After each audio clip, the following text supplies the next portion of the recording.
యాదవ కులస్తులకు అన్ని రంగాలలో తీవ్ర అన్యాయం జరుగుతుందని జాతీయ యాదవ కుల పోరాట సమితి తెలంగాణ రాష్ట్ర అధ్యక్షుడు శెట్టి మోహన్ యాదవ్ అన్నారు.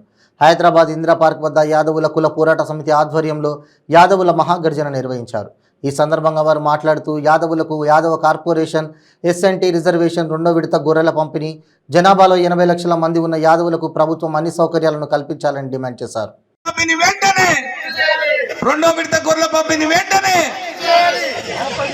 జై యాదవ్ యాదవ్ నైక్యత జిల్లా వర్ధిల్లాలి యాదవుల ఐక్యత వర్ధిల్లాలి యాదవుల ఐక్యత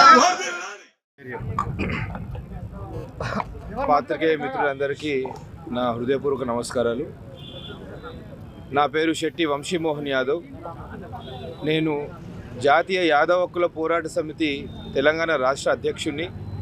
మరి ఈరోజు ఇందిరా పార్క్లోని ధర్నా చౌక్ వద్ద మా యాదవ కుల పోరాట సమితి ఆధ్వర్యంలో మేము చేస్తున్న ఈ యాదవ గర్జన మరియు దాని వంతు 4 ముఖ్యమైన డిమాండ్లు ఏదైతేనేమి యాదవ కార్పొరేషన్ అయితేనేమి కానీ, మరియు ఎస్ఎన్టీ రిజర్వేషన్ అయితేనేమి కానీ, మరియు రెండో విడత గొర్రెల పంపిణీ కానీ, మరి జనాభాలో 80 లక్షల మంది 20% మంది ఉన్న మాకు మా జనాభా నిష్పత్తి ప్రకారం మా అందరికీ ఎమ్మెల్యే, మా జాతి ప్రజలందరికీ న్యాయం కల్పించాలని, అధికారంలో మా జాతి ప్రజలందరికీ వాటా కల్పించాలని ఈరోజు ఈ గర్జన చేపట్టడం జరుగుతుంది.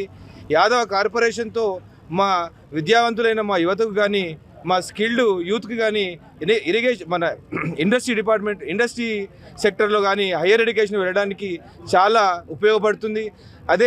అదేవిధంగా ఈ ఎస్ఎన్టీ రిజర్వేషన్ మరి 1950వ దశకంలో మరి నెహ్రూ గారి హయాంలో SNT reservation, semi nomadic tribe అని ఒక రిజర్వేషన్ని తెలంగాణ రాష్ట్రంలో కూడా కొనసాగించడం జరిగింది.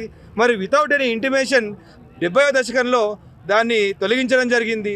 మేము కొత్తదేమి అడగట్లేదు. పాత ఏదైతే రిజర్వేషన్ ఉందో దాన్ని కొనసాగించడం వల్ల మా యొక్క జాతి యువతకు కానీ, మా యొక్క జాతిలో విద్యావంతులైన యువతకు న్యాయం చేసిన వాళ్ళు అవుతారు. మరి ఈ రెండో విడత గొర్రెల పంపిణీ ఎవరికి లేని విధంగా ఓన్లీ యాదవ్ కమ్యూనిటీకే డిపాజిట్లతో వేల కోట్ల రూపాయలు, దాదాపుగా 6,000 కోట్ల రూపాయలు మరి మా దగ్గర నుంచి కలెక్ట్ చేయడం జరిగింది.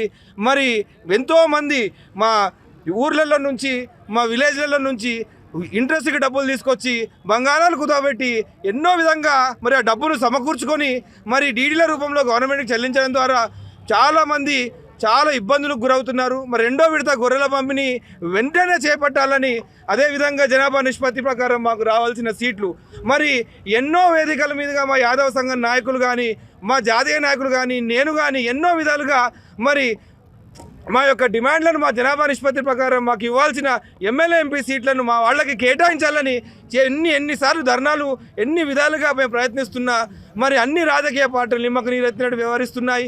ఈరోజు ఈ వేదికగా, ఇందిరా పార్క్లోని ధర్నా చౌక్ వేదికగా నేను మీ అందరి రాజకీయ పార్టీలకు హెచ్చరించదలుచుకుంది ఏంటంటే, ఇన్నిసార్లు మీరు మోసం చేశారు, ఈసారి మేము మోసపోం. ఈసారి మా గర్జన మీ పార్టీ సీట్లకు, మీ యొక్క పార్టీ ఆఫీసులందరినీ వేలాదిగా వచ్చి మేమందరం దిగ్బంధిస్తాము.